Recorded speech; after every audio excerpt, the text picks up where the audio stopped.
सुभद्रा आशायींको पई खुशी खबर आज द्वितीय पर्याय सुभद्रा आवेदन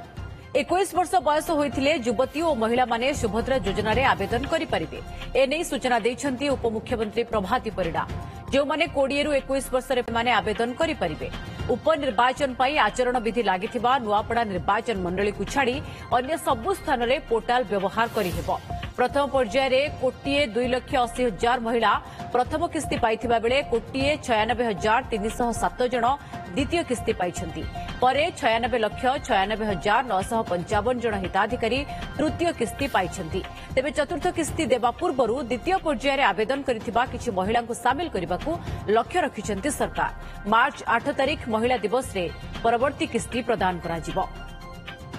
जो मानकू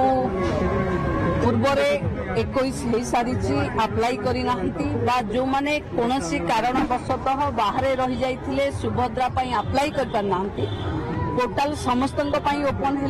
समस्ते अप्लाई करेंगे ये अप्लाई करिथिबा भूणी माने मार्च 8 रे सुभद्रा किस्ती